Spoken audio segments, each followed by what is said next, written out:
We want to be a part of the solution. I love that line, if you sit on the lid of progress, be prepared to be blown to bits. We need to move away from fossil fuel electric generation. I think most people's dream is to actually have some type of solar equipment on their rooftop. The problem is being able to afford it. Clean energy's become politicized. It's beyond me because it's an American story. How much solar and wind and geothermal to replace these? More than we currently have, right?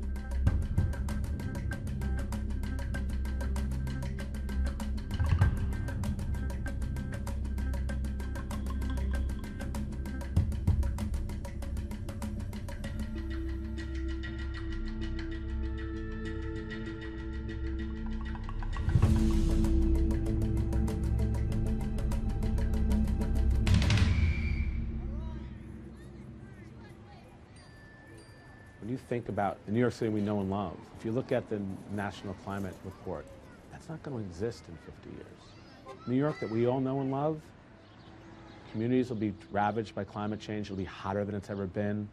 Precipitation will be more than it's ever been. We'll see sea level rise of 25 to 75 inches. These are scary outcomes.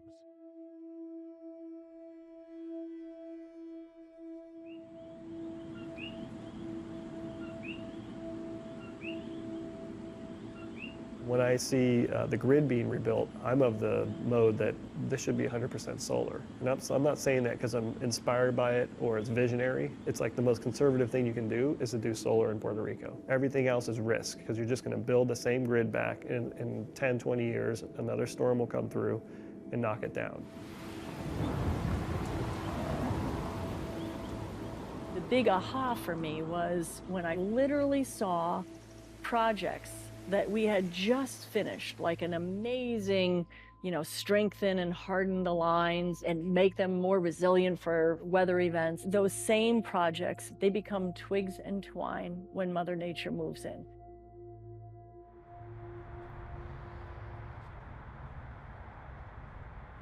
Somewhere in there I started going, really big buildings have really big utility bills.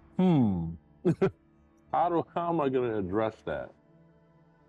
This is Parker Village, and we are on the grounds of what's going to be Highland Park and Metro Detroit's first smart neighborhood.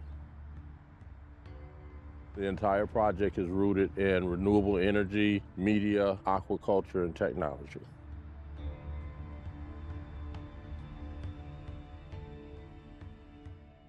When I was a little boy here in Atlantic City, I used to watch the clam boats leave Gardner's Basin, and they would turn right. And today, if you go down there, you watch the clam boats, and they turn left, because even the clams have migrated due to climate change.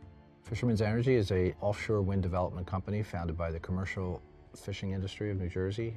These fishermen, who were stewards of the environment, saw an opportunity not only to protect their industry, but to protect our world.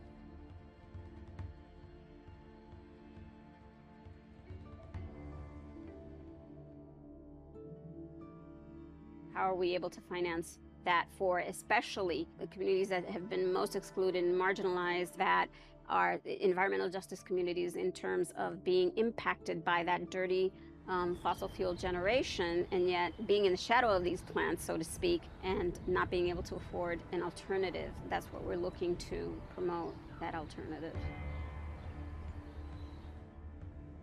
When my husband and I came to Las Vegas from the East Coast in 1964, there were less than 100,000 people.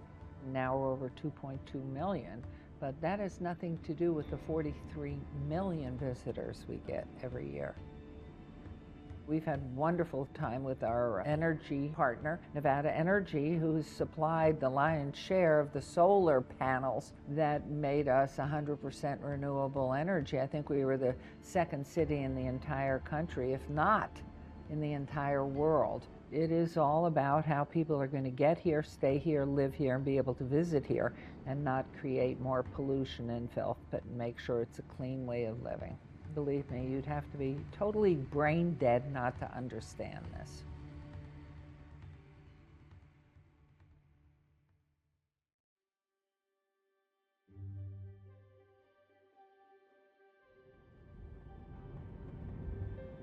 My name is Ruth Santiago. I'm a lawyer. I do mostly community and environmental work here in southeastern Puerto Rico.